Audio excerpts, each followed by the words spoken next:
I still remember an era when reality TV was kind of mean, and one of the meanest shows on TV at the time was a show called What Not to Wear. Well, since then, TV's gotten a little nicer. So did that show. The people behind it are back. They've got a show called Wear Whatever the F You Want. The vibe is different. Does it make for good TV?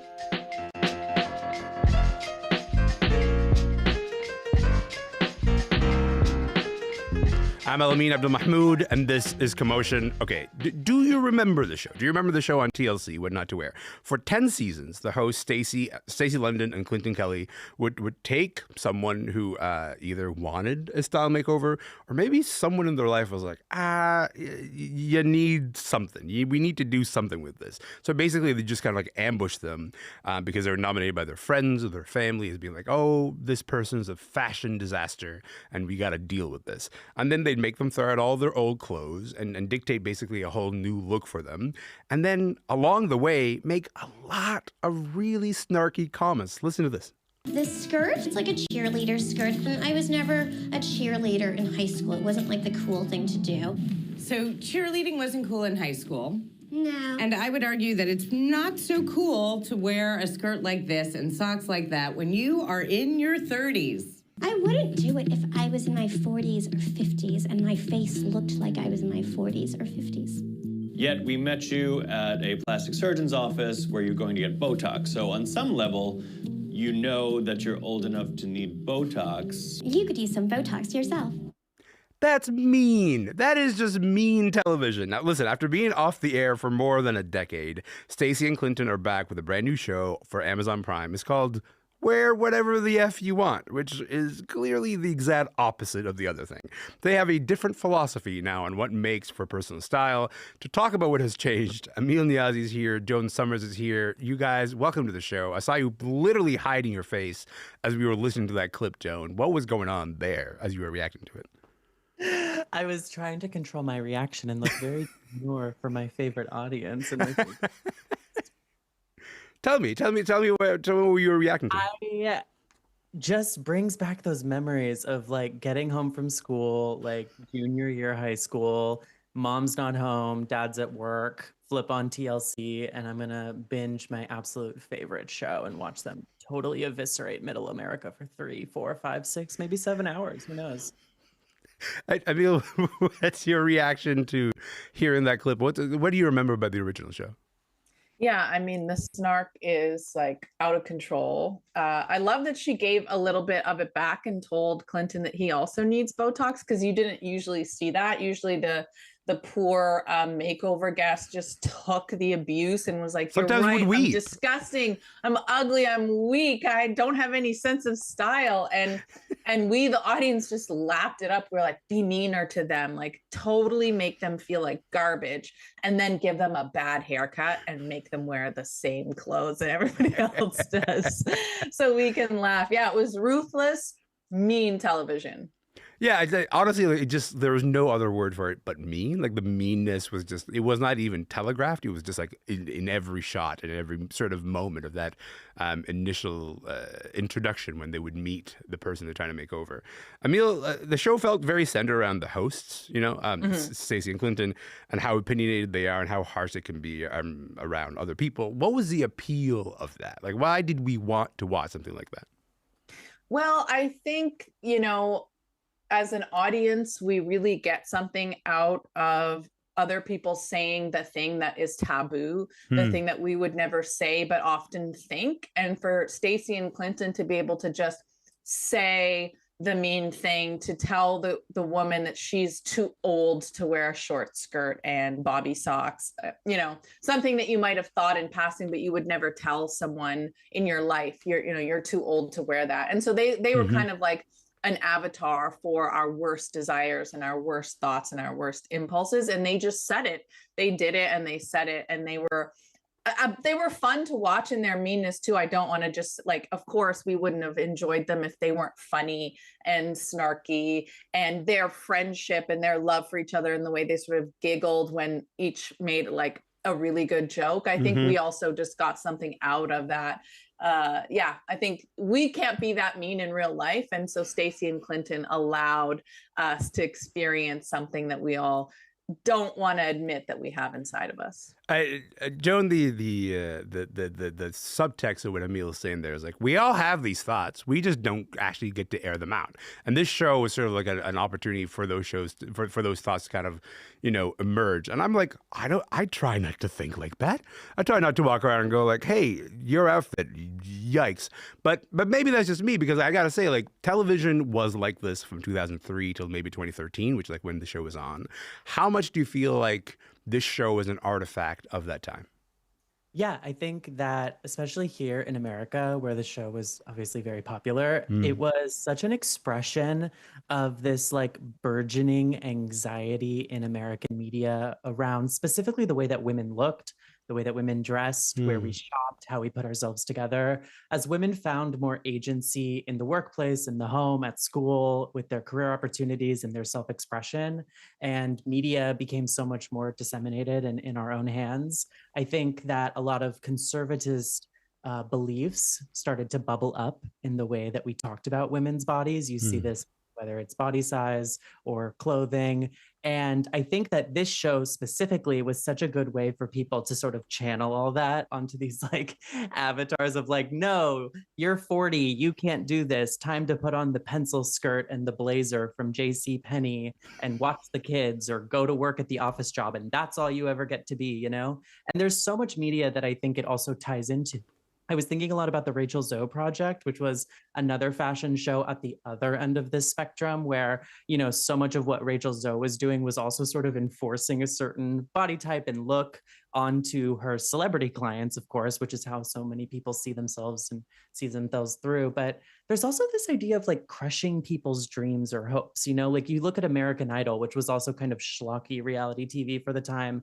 And for all the good singing, people didn't enjoy that. They enjoyed watching the auditions and seeing people panic and cry and freak out because their dreams got crushed or have a really crazy bad audition, like there was this, I think, need for people in the 2000s to sort of channel all of these anxieties and frustrations onto reality TV. And Stacy and Clinton were more than happy to do that and be the sort of ushers for that, I think. Well, I'll tell you what has changed. Oh, yeah, go ahead. Oh, sorry. I was going to pick up on what Joan was saying about that time, right? Like, you also think about what was happening like online. So you had people like Perez Hilton really like talking about Britney Spears and Paris Hilton and Lindsay Lohan and their bodies and how they looked and who they were dating and what they were doing. The landscape was just mean online and on television. Like it was just a very harsh time to be a woman in that era. I'll tell you that the approach that they're taking, that Stacy and Clinton are taking, has changed a lot. So I want to just play a little bit of their new show called Wear Whatever the F You Want. I don't really have anything to say about the crush. They're glitter. They're glitter. So we're in the business now, not of judging so much and telling people what to do. We want to hear from you what your fantasy style is so that we can help you achieve that. So my fantasy style is punk rock god. Okay. I just love that it's punk rock god. Yeah, not just punk rock, but a god. Amil, you watch the show. What's different about it? I mean, it's so funny because you can almost hear how difficult it is for them to not be judging. And they're just like, we want to help you be whatever you want to be. And we won't say anything about what we think about that fantasy. We'll just help you do it. Yeah. Yes, it is obviously a reboot that really pushes aside the meanness, pushes aside the judginess and says, we want to repent for what we did to women, specifically for all those years. And now we accept that personal style is an expression of who you are, and it's meant to be different from what everyone else is doing. And so we want to help you achieve that. So it's a much nicer, much gentler, much more inclusive, they're pulling people into the circle rather than pushing them out. Yeah. But I still hear in their voices how hard it is for them to do that, because it doesn't come naturally to Stacy and Clinton. Well, that might be the tension, right? That might be the tension, Joan, is that like you carry into the show, you carry into watching Wear Whatever the F You Want, the history that Stacy and Clinton have, which is to say, like, what I'm used to is these people being like the most judgmental people on television. And suddenly they kind of have to pivot and like play along with the reality TV landscape that feels like it has changed. And the biggest change is like, you know, when they were remaking Queer Eye for the straight guy, they were like, it's just going to be Queer Eye, and it's going to actually just like help you pull your life together. You know, Queer Eye is no longer doing the thing being like, oh, that's not going to work, you got to get rid of all of this. It's a little bit more like, your life is not together, how do we help you get there? And then what I think what that did is kind of made What Not to Wear feel like such an artifact of the meanest time. This is an attempt to go like, how do we possibly, you know, respond to how that vibe has shifted? Do you feel like you actually need Stacy and Clinton to be the ones in doing the show in order for that like transformation to land? Yeah, I mean, it's interesting. Using myself as an example, I came up in a time in writing when it was very snarky online. And then when I got jobs after that era sort of ended, like Stacy and Clinton, I could feel myself resisting that urge in my own writing to like sort of use more base level humor, let's say. And so I get that times have changed, and it's pretty interesting to watch them grapple with this. And while I think the message and sort of the ethos of this new show that like we are going to allow you a stage to flourish, I just don't think it lands, I think, the way that they want to, because it almost feels like a show that came out of a time capsule from like 10 years ago to me. You know, there was a time in media where we really did believe like we committed some serious wrongs and we are going to make it right. We are going to platform people. We are going to celebrate diversity. We are going to celebrate body positivity. And there was this whole slate of shows, Queer Eye, you mentioned being one of them. And this show feels like it almost got lost in the pitch deck and then sort of just like out of nowhere landed on some executive's desk and they're like, yeah, greenlight it, whatever. But, you know, they wrote the pitch 10 years ago. So it's interesting because it feels almost out of place with where reality TV is going today. And while I don't think I'm the judge or the arbiter of should Stacy or Clinton be the people to do this, I certainly, as a longtime fan of theirs and a lifetime viewer of theirs, let's say, found enjoyment watching them squirm a little bit in the hot seat when they were confronted with some, dare I say, bold fashion choices, if I'm going to use the uplifting language they resort to throughout this show. I was like, oh, I caught that little snide look to each other. I caught that little like glance at the sweatpants when the person walked in. So I enjoyed it, but I don't know. It just feels dated almost. I'll tell you what I want out of this show, Emil. I want like Stacy and Clinton to eventually meet somebody and say, like, I can't do this. I can't be in support of you wearing whatever the F you want.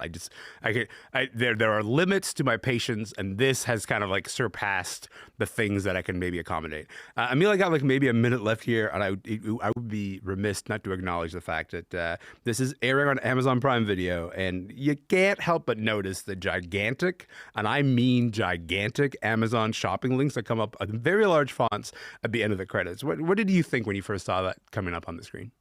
Yeah, I thought it was very depressing. I mean, yes, it feels like a show from a different time. Stacy and Clinton had a 10-year feud, and so they've reunited. They couldn't do a show 10 years ago because they weren't talking.